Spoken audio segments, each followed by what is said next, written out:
Hi, my name is Richie, and I'm having a magical experience. I hope you are too. That's great. Nobody cares. Nobody cares. You gotta stay hydrated. Drink lots of water. Shout out to the Ferminator for providing this cigar. This is the Roma Neanderthal. Now I've had the Cro-Magnum and the other one, I can't remember the name, pretty recently too. Literally, my mind's going blank. Roma is a brand I enjoy every time, but I don't have it that often because most of the time the shops, they're sold out or they don't have it because it's, kind of limited in the sense as far as the boutique brand. And depending where you're at, Colorado, I don't really see them much. We can use these as sunglasses. That's got some time. It's got some time. So time. It's on my side. 4 and change. Let's say the size.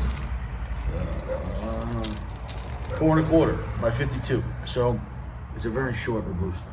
But 52 makes it stout. I can't stress enough, you guys dehydrated. The look of the cigar is quite, that's the word rough, but the word is textured. It has a very thick, heavy looking wrapper, almost a little aggressive, almost sandpaper looking wrapper. Dark reddish splotchy brown looking wrapper. Quite nice. They're going for the flat top look, which you get also with the CAO flatheads. So it is what it is. Supposedly this is advertised, from what I read, when it came out as the strongest Roma craft. Now, I haven't had this one, and if I did, I don't recall. I remember the Cro-Magnum a lot. Maybe I had this one? I can't remember. I can't. It's a Mexican San Andreas wrapper. Really interesting one. It's interesting trying to cut the cap off with a flathead. I am making sure I don't want to. I don't know where the shoulder is. It's got no shoulder, so I'm almost doing it like a punch. Obviously, way bigger than a punch, but you get what I'm trying to say. I just don't want this thing unraveling because I don't know. What's this guy doing, huh?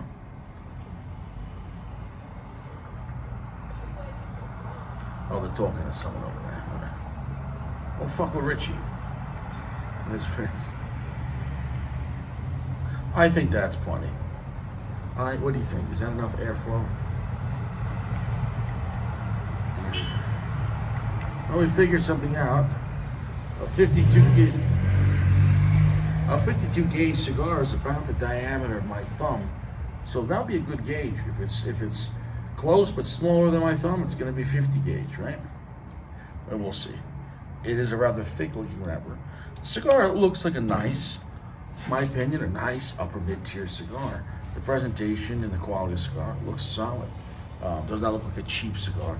Does not look like a regular production, like, $6-7 cigar. It looks like a nice, I'm not gonna say a luxury level cigar, but here's the trying. What is people doing? Oh, the ducks. There's ducks in the street.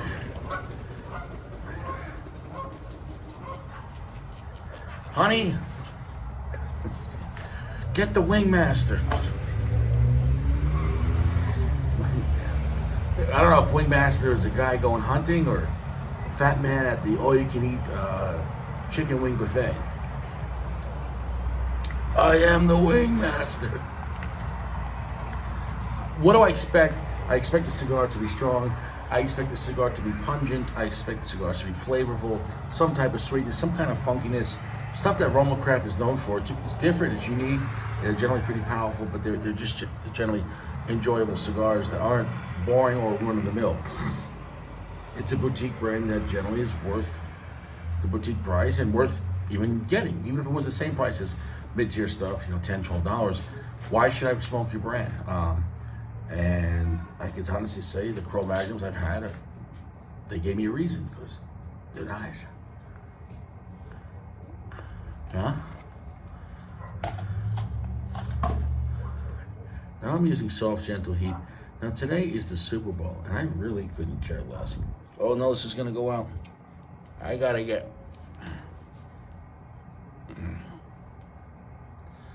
use some wind coverage. Soft, gentle heat is the way of the world. What you should use. Don't use a torch. Torches are for fighting balloons.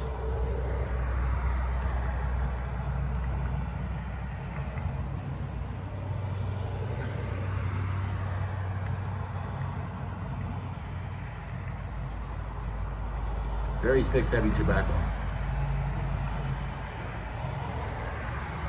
I can tell by the way it's lighting up. This is stick tobacco. Good amount of Lajero. So it does have Pennsylvania Lajero, and the filler has Nicaraguan and Dominican. I remember that by DNR. It was Dominican, Nicaraguan. No, shit. Am I getting that wrong? DNR. No, it was DN. Then how would Pennsylvania be? Man, I messed that up. Or is Pennsylvania in the binder? No, Connecticut, man. Richie! It's Connecticut broadleaf for the binder. I'm assuming Maduro, right? Connecticut broadleaf Maduro. I'm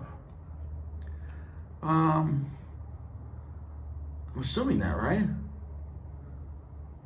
Sound like Blink-182. I'm feeling this. All right, so Mexican San Andreas, I know that.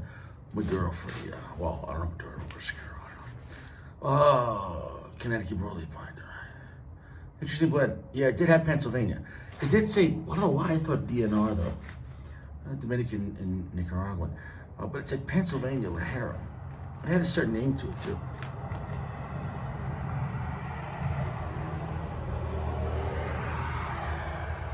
Joe's good, smoke output's good.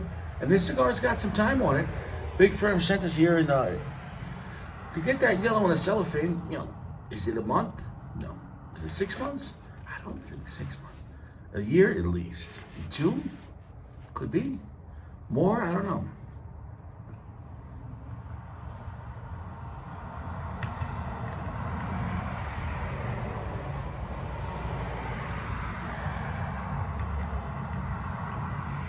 Off the bat, I like it. Off the bat, it's pretty strong. I'm not going to say it's extremely strong. So the thing is, even though this is listed for what I read as the strongest Neanderthal, the fact that it has to have time on it. I mean, to get to this, it has time. And when you give a cigar time, let's say it's 2, 3, 4 years, give or take, right? Does that mean a cigar gets better? Well, depends on what you term as better. Not every cigar or the aging situation, the temperature and humidity is the same, and not every cigar, in my opinion, gets better. If a cigar is already ready to be smoked and it's advertised as a strong cigar, giving it a year or two, sometimes, it smooths it out a little bit, and then you're like, that's not what the intent was. Do you get what I'm trying to say? It's kind of like, if you got an 8-cylinder car, I don't want 1 or 2 cylinders being limited. I don't think you can do 1. The point is, though, I don't want my 8 being the 6. You know what I'm saying, though? Like, oh, no, it's better. It's more efficient this way. Yeah, I know it's more efficient. It's less powerful, but it's better on gas. Yeah. Speaking better on gas, I had a terrible situation happen. We went food shopping this morning. I don't know. Not late morning. I'm all over the place. And we're going food shopping. And before that, we went out for late breakfast. And we were walking around the food store, and I was like, are we almost done? She's like, no, I got some more stuff to get. And I was like, listen, I got to use the bathroom. Like, can we get out of there? She's like, no, I'm going to be another 20 minutes. And I'm like, look, I'm not going to make it. She's like, just use the bathroom here. And I'm like, you don't use the bathroom at a food store. Maybe it'd be better, like Paulie Walnut said, you could eat maple walnut ice cream off the balls. I don't know about that. But, so I make it to the men's room. Right? Can we still say that? I don't know what world we're living in. I feel like when I say the men's room, I feel like I'm like, I remember back in my day before electricity, and like somebody's out there in an electric scooter. Like, is that such an old world? Illegal word? Men's room? I feel like Stallone in Demolition Man. You know like where the men's room is? Demerit. 2 demerits. What? What's a demerit? Like, is that what you call the men's room? Demerit? Second warning. 5 demerits. What the fuck is that? Cursing warning. 5 demerits.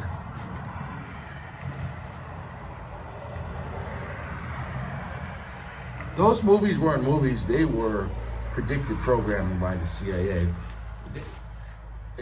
I just can't stress it enough. Those are not movies. They're there to prepare you. They're there to program you. And it used to be back in the day, they'd program things like 10, 20, 30 years ahead of time to maybe not make it so obvious. But I just saw the thing about this train that crashed in Ohio and the town got evacuated because it had chemicals. But supposedly, like just recently before that, there was a movie on Netflix or something about a train that crashes in Ohio and they evacuate the town due to chemicals. Like, completely ironic, right? See, if a movie comes out after something happens, you could say based or inspired by true events. But like, if they can make a movie and then it becomes true in real life, you're like, motherfucker, come on. How stupid you think I am? Right? Like, if Ninja Turtles were real and then they made a movie, I would just be like, wow, it's a documentary about Raphael. He lost his eye. Damn it! But if the movie Ninja Turtles came out like it did, and Ninja Turtles didn't exist, but then now, 20 years later, they exist, you gotta say somebody made the movie really happen, or the movie was really gonna happen, but the movie was a way to butter us up, to break us into whatever reality that we're gonna make happen. Prediction, but a program prediction. I mean, the Mafia did this shit. The Mafia did this all the time. You know, your windows look nice. You know, you got a good business here. It's a nice dry cleaning. You're like, it's been the family for a couple of years. Listen, sweetheart, your windows are nice. Yeah? I don't know if you took the short bus. Listen, if you want to keep your windows nice, maybe you make it nice for me. Why would I make it nice for you? All right, look, still not. We're gonna break your fucking windows. If that envelope was in here every Tuesday at 5 o'clock, and that's what the Mafia did. The Mafia just shook people down. They keep their windows nice, right? But I guess if they had a problem, they could call them. Hey, Tony, somebody's robbed my place. Yeah, it'd be better if you had the Mafia find out who robbed you than like the police. Because if somebody robs you when you were friends with the mob because you had insurance with, it's like Geico, but I don't know. Forget about insurance. I don't know. Forget about insurance. What's your fucking problem? Yeah, I just got robbed. Yeah. You've been paying every week, right? Yeah, I'm up to date. You can ask Tony. Shit. All right. What the guy look like? Oh, I know that son of a... I got it. That night, your money will be back. Somebody will be gone.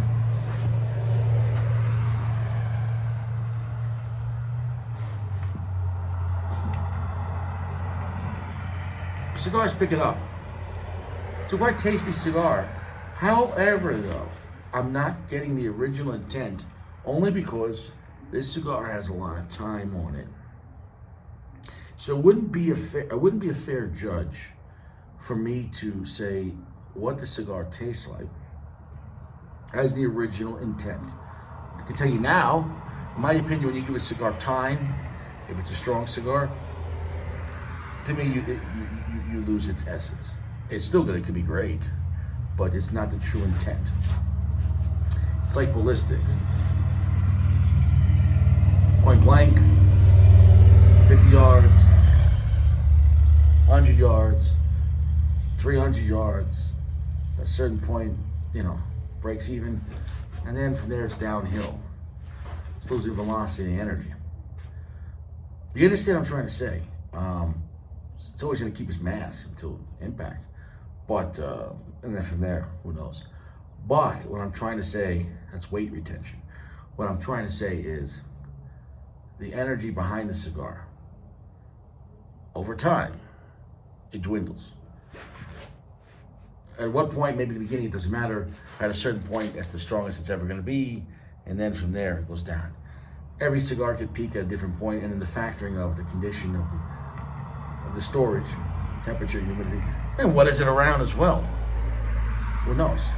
You know, if you got a bunch of weak cigars surrounding your strong cigars, are those weak cigars ruining your strong cigar? I don't know.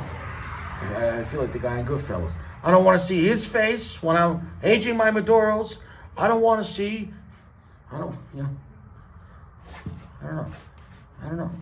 I don't want to see this Monte Cristo Classic next to my Monte Cristo Espadas. One's a weak cigar, one's a strong cigar. Keep the strong with the strong. Because I don't know. Could the oils from a strong cigar, if there's no cellophane and you're aging them next to each other, could they leak on to it? I don't know. Possible. We'd have to say there's a 1% chance. Just like Bruce Wayne said in Superman vs. Batman. Even if there's a 1% chance Superman is going to try to become God, this is why we got to take out Superman. I don't know, just something like that happened. He was just really sad. He was a sad Batman. But he did a pretty good job, but we got to fight Superman. Martha. So I'm enjoying this cigar. I'm going to go and come back. Let me know what you think about that. Do you keep cigars separated from growing region, cigars separated with different wrappers? Does it matter if you're putting cellophane on them? Or if you're keeping cellophane? But once again, so for example, if you had a Candela, if you had a box of Candelas, Bear, sounds bizarre, but Bear in the humidor, would you put like an obscure wrap cigar, on top of it? Would it matter? I think pungently the smells could start affecting it, right? I don't know. If they're bare, because cigars have oils and there's no cellophane, I feel like if you have a weaker and a stronger cigar touching each other, but maybe, I don't know, like peanut butter and jelly, maybe they mix together and everything's better. I don't have an answer. I don't.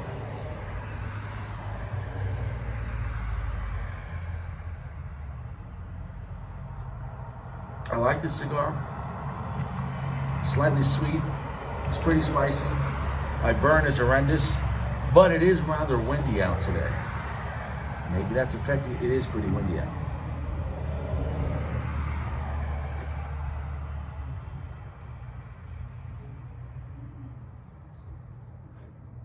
Good amount of black pepper, just a little bit of red pepper. Cigar is slightly nutty, slightly sweet with a little raw sugar.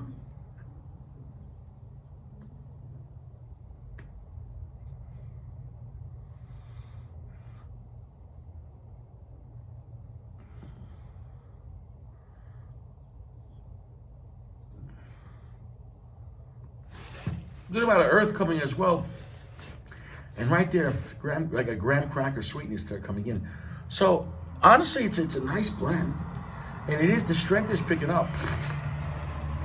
The finish is actually getting pretty heavy now. I just think we were off to a little bit of a slow start. When I say slow start, in my mind, because what I'm expecting from this cigar, advertised as a stronger cigar. So I'm going to come back. I think it is going to pick up a lot. And I just think that the cellophane being that brown, I think that the cigar had a lot of time on it. And that, even if it quieted down a little bit, it's going to affect it. So who knows? Maybe it's better this way. Quiet down just a little bit. Maybe it'll be just a strong, medium full, and quite delicious. It is right now quite delicious. I'm enjoying it. The burn, I'm not going to blame on the cigar at all. It is kind of catching up. It's really windy out, and it's not that cold out right now. The sun's out, but it's probably like 42 degrees. I'm only in here in a shirt, so but don't let it fool you. It's not warm. That's snow. That's like frozen snow. So don't let it get you twisted.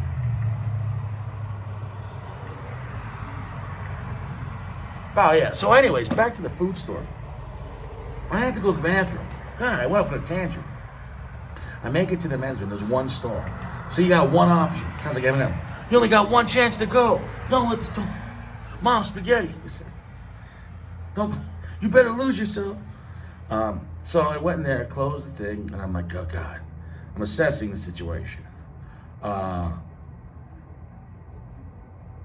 It was a handicapped toilet bowl, so it's the higher one, which is worse if you have to hover. And upon looking at the horseshoe-shaped toilet bowl, right? The toilet bowl chair is a horseshoe shape, right? If you look at a toilet bowl chair, it's a horseshoe, generally speaking, in a commercial area.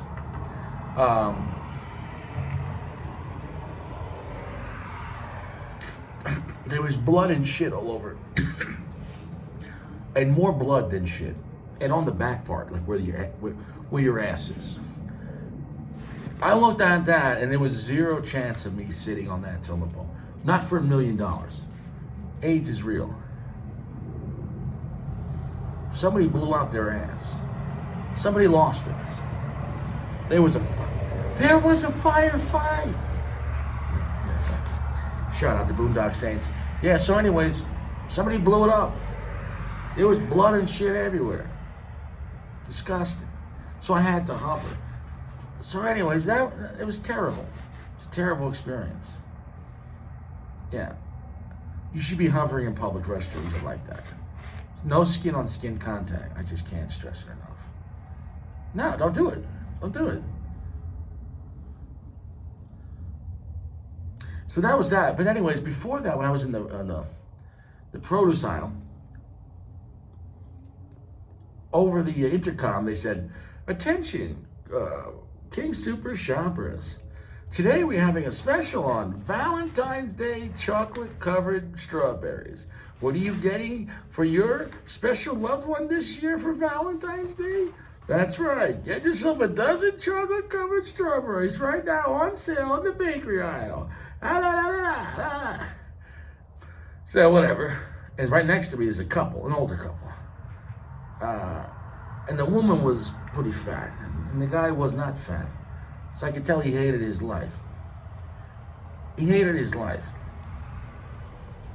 See, if it's the other way around, like if the woman was in shape and the guy's a fat slob, and people would say, "Oh man, I don't know why she's with him. He must be rich." But when you're flipping around, if a guy got married to a girl and she was attractive, and then she becomes a slob, and he's not, that guy just doesn't care anymore. He has a car he doesn't want to drive. He has a tent he doesn't want to camp in. He has wings he doesn't want to eat. Do you get what I'm saying though? He has fries he doesn't want to dip. He's just going through the motions because if he didn't, he's like, I don't want to lose half my house and my pension and child support, so he's just committed to sports and maybe he coaches Little League just to get away from his wife and bang some of the other moms, you know.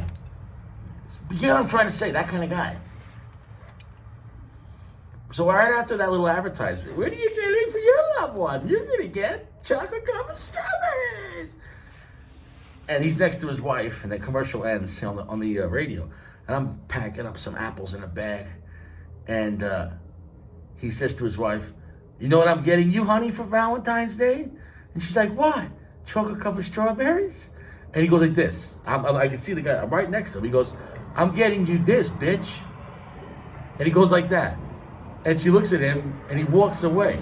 And I'm like, motherfucker. Come and get that, you strawberry. Come and get it. You know what I'm getting you for Valentine's Day, honey? What? "I'm getting you this, bitch." And this guy gave zero fucks.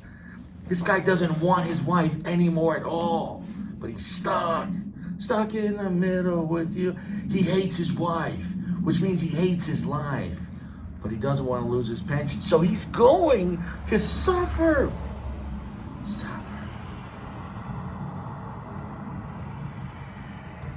Come on down and get your chocolate-covered strawberries. Well, we're towards the end of the cigar, and I could say, before the second, getting into the cigar got pretty strong. I wouldn't say a heavy full strength. I would say like a heavy medium full, which is pretty strong. It's not a weak cigar. after the initial, it really picked up. I could say it's almost full strength, or to the average smoker, it might seem full strength as you get into the meat of the cigar. Second and last third, definitely. So it got strong. It's a strong cigar overall. Is of good quality. Once again, though, with the original intent, I believe if you got one that was fresh out, within a few months of production, and it'd be a lot stronger. This had time, so factor that in. So maybe it would be full strength the entire time and a lot heavier and stronger if it didn't have brown cellophane. However, would I recommend it? I would. It wouldn't go on my list. I still like the Cro-Magnon better, but it was still a great cigar. 4.3. Definitely a good cigar. Definitely a great cigar. It's not amazing, but I really enjoyed it. It was unique enough, but the Cro-Magnon I think is better. We'll see. He sent me the other one. I forget the name of it, the Baca, I think. So we'll see if that one's gonna be better. This was a good cigar, man. It was heavy, long finish, quite spicy. It had some sweetness. My wrapper's starting to crack a little bit, but now it's like 38 degrees. So cigars don't like the cold. I mean, don't let it fool you. Because I'm out here in a t-shirt and a flannel. It's not that warm. Richie has feelings too. So I recommend this cigar. It was nice. It was quite complex and quite strong. Just expect yours to be probably a little stronger if it doesn't have brown cellophane. That's the end of that. Oh, I want to tell another funny story. Yesterday I was at a gun store, and there was a guy there, and he was walking with a cane. He was a young guy. He was like 22, 23. That's what he told me. Because I started talking to him. I said, "What happened?" I said, "Did you get hurt?" I said, "Well, you're walking with a cane." And he said, "Well, he goes, I got shot in the foot." I said, how'd you get shot in the foot? He said, in his car, he had one of those magnets you keep on the like under those steering wheel. Because you could put your pistol on the magnet. And those magnets are pretty strong. And it was some Glock, I think. What did he say? 43, something like that. One of the newer, skinnier Glocks, whatever. But it's still all Glocks are the same operating system. They're striker fired. When around is chambered, they're pre-cocked and not fully cocked. A Glock would not be considered a single action. An XD is a single action, but that's why they have a grip safety and the little trigger safety, whatever, the automatic, but passive as soon as you put your hand on it. Nonetheless, he said that when he was getting out of his car, he went to take the pistol off the magnet to put it in his holster when he got out, and this is where his story, basically the guy fucked up. Because at the end of the day, as much as I joke around about Glock, generally speaking, unless you altered it, it should not just go off. However, he said that he went to take it off, and because I kept on asking him questions, because I was playing like devil's advocate, like, wow, I can't believe that. Like, basically, like, look, dude, you took it off the magnet and you shot yourself in the foot. That's what happened. You weren't paying attention. But he said, when he was taking it off, as he took it off, it's a strong magnet. You got to kind of turn it sideways to yank it off. And when he did that, it was close enough to the magnet when he got it off. And I guess he wasn't holding it tight enough that the gun was pulled back to the magnet. And now if your hand's here and the gun gets pulled back to the magnet, then I guess when he went to grab it, somehow he went. So you shot yourself in the foot. You fucked up. Now, I don't think keep carrying a Glock on a magnet with nothing over the trigger. And that's the only thing that's stopping it is the little trigger tang safety, I guess. Safe action. Anyways, I said, well, what kind of ammunition was it? He said, oh, it was a SIG V-Crown. He said, 124 grain? He's like, yep. So was it plus P? He said, no, it's just standard pressure. So he's messed up for life. He's gonna walk with a limp. He shot himself in the foot, in the meat of his foot, just by the ankle, but he didn't go into he messed himself up. And he said it went through his foot, through his shoe, but it like stopped in the floorboard. And I was like, oh wow. So if this was New York, it'd be like, well, you would have lost your license, and but he would have sued Glock, and he would have sued the magnet company, and I don't know, would have settled out of court somehow. But he's like, I was like, so what happened with the cops? He's like, oh no, they came to the hospital and they didn't do nothing about it because it was just, technically, it was an accident. And he's in his car and no one else got hurt, no damage to public or other people's private property. So it was what it was. And I said, wow, so you didn't even lose the gun or anything? He's like, no. And I said, so what do you carry now? He said, no, I carry the same gun. I said, same ammunition? He goes, oh yeah. He goes, it worked. He goes, it hurt. I was like, well, you should become like a spokesman for Sig V Crown. It works. I'm disabled. Hi, I'm disabled for life. Sig V Crown. That. One shot to the foot. I felt bad for the guy, but if you're out there with these magnets, want a striker fired, and you're gonna have one in the chamber, I don't know. There is some benefits to revolvers and double action, single action, or even a 1911 with a frame safety, with a thumb safety and the grip safety. And if you have a Series 80, that wouldn't have happened. But it happened to him, so it's what it is. I feel bad. Not a good example of the responsible gun community, but nonetheless, that was the story I heard yesterday, right out of the horse's mouth. So be careful. Don't have an accident in your vehicle. He said he had his friend in his car when it happened, and his friend was like, "Oh shit," because that's a loud noise to go off when you're not ready for it. See, firing at the shooting range, you expect the noises to happen.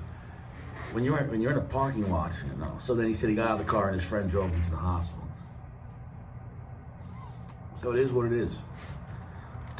Don't do it. Be careful. Be mindful. Shit. And we're done with this. So I recommend this cigar.